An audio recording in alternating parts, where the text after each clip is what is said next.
There are some places on Earth that seem to vibrate at a higher frequency than others. Some have an energy all their own. And sometimes that energy seems to whisper secrets from beyond the veil of what we understand as reality.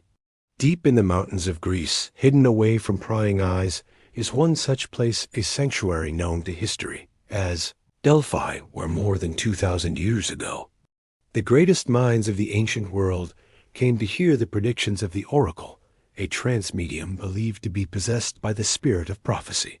Today, it's a quiet ruin, but new excavations into the sacred area have uncovered a lost chamber below the Temple of Apollo, where a team of archaeologists has found the fossilized remains of a woman who may have been one of the Oracle's most powerful mediums.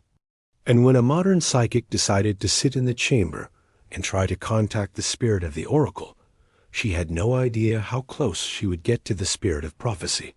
Welcome to my channel. Today, we are exploring ancient Greece. What if there was a place you could go to find out about your future? A place where the threads of fate were laid bare for all to see. For the ancient Greeks, this place really did exist. It was called Delphi. And for centuries, pilgrims traveled from all across the ancient Mediterranean to hear the cryptic warnings and predictions of the Oracle of Delphi, a woman believed to be inhabited by the spirit of the god Apollo. Most of us have seen depictions of the Oracle in movies and TV shows like Percy Jackson or the HBO series RN High School Host Club. Typically, these portrayals show the Oracle as an old, hunched-over woman who speaks in riddles. And while the truth about the Oracle is indeed shrouded in mystery, one thing is certain: she wasn't always old. The earliest written records of the Oracle date back to the 6th century BCE, but archaeological evidence suggests that the practice of going to Delphi to hear prophecies was popular as early as the 8th century BCE. During that time, the Oracle was almost certainly a young woman.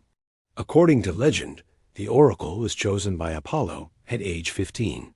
He bestowed upon her the gift of prophecy, and then she was taken from her family home in a golden chariot, never to be seen by them again. She lived out the rest of her days within the confines of the temple complex, where she spent her time delivering cryptic pronouncements about the future through a special opening in the temple. When people visited the Oracle to hear their fortune, they typically came bearing gifts, and most often, they weren't told anything positive. The Oracle's pronouncements were famous for being so vague that people would interpret them in different ways based on their own biases. So basically, whatever the Oracle said, you could fit any number of interpretations on top of it. But the way the Oracle delivered these pronouncements was even scarier. The Oracle would speak in verse and chant in a strange language that none of the visitors could understand. On particularly bad days, she would spit and foam at the mouth, her eyes rolling wildly in her head. It was believed that the spirit of Apollo took control of her body entirely when she delivered a prophecy. And those who witnessed these events would consider themselves very lucky to be alive after having heard the word of the gods. Today, not much remains of the Oracle, but scattered among the ruins are some clues as to how the Oracle may have channeled her powers. Newly excavated areas beneath the Temple of Apollo have revealed a lower chamber, where archaeologists believe oracles practiced their craft before moving upstairs to the grand temple constructed during the reign of the Roman Emperor Hadrian. This underground chamber has only recently been opened up to the public, but it's already making waves among the scientific community. According to Dr. Arishu Gain of the University of Athens, the room may have been used for rituals related to the Pythia, the human mouthpiece of the Oracle. Historians have long wondered if the Pythias were chosen by Apollo based on their ability to induce trances through self-harm. Bones found inside the sanctuary suggest that many oracles broke their fast here, which could have led to self-induced trances due to lack of food and water. However, bones found near the sacred spring suggest that the majority of oracles drank heavily from the spring water to reach their prophetic states, which could mean that the lower chamber served as a kind of waiting room where the oracles would drink from the spring, inducing a trance, before ascending to the main chamber above to deliver their prophecies. There is also evidence that oracles performed various rituals in this lower chamber, including singing and dancing. But aside from these theories, we don't know too much about how the oracles operated. Now, although many historians debate whether the oracle was truly possessed by the spirit of Apollo or simply a master manipulator who understood the art of suggestion, one thing is for sure: the oracle's power was undeniable. People traveled from all over the known world to come and visit her, and kings would often consult the oracle before going into battle. As far as ancient Greece was concerned, if Apollo spoke, it was best to listen. But what if there was a way to hear the oracle without traveling all the way to Greece? Enter Amy, a self-proclaimed psychic who is visiting Delphi to research the legendary oracle.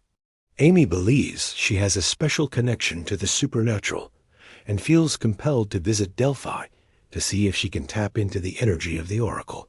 Little does she know, the oracle will soon tap into her. As soon as Amy steps into the newly excavated chambers below the temple, she feels a sudden rush of energy. Visions begin to fill her mind as she sees flashes of people from the past. At first, the visions are subtle, but quickly they become more intense. She sees entire battles play out before her eyes, men fighting and dying in horrible ways. The visions become so intense that Amy feels as though she is reliving the trauma of these ancient Greeks herself. She is shaken to her core. But as the visions continue, she begins to realize something disturbing. She isn't just seeing the past. She is seeing the future. The oracle is showing her visions of the future. With each passing moment, Amy becomes more and more entranced by the visions of the future. She is excited at first, feeling as though she has been chosen by the oracle to see what others cannot. But soon the visions become too much for her to handle. She is exhausted by all of the death and destruction she is seeing. She is losing her grip on reality. Desperate to escape, she stumbles out of the chamber and into the sunlight. But as soon as she steps outside, everything goes black. Amy collapses to the ground, her body shutting down as the visions of the oracle take complete control. When medical experts examined Amy, they couldn't believe what they were seeing. Her brain activity matched the fossilized skull found beside her, a priestess who died over 2,000 years ago. Instead of just connecting with the oracle, Amy became her. Will you visit the Oracle of Delphi or stay far, far away? Let me know in the comments. And thank you so much for watching.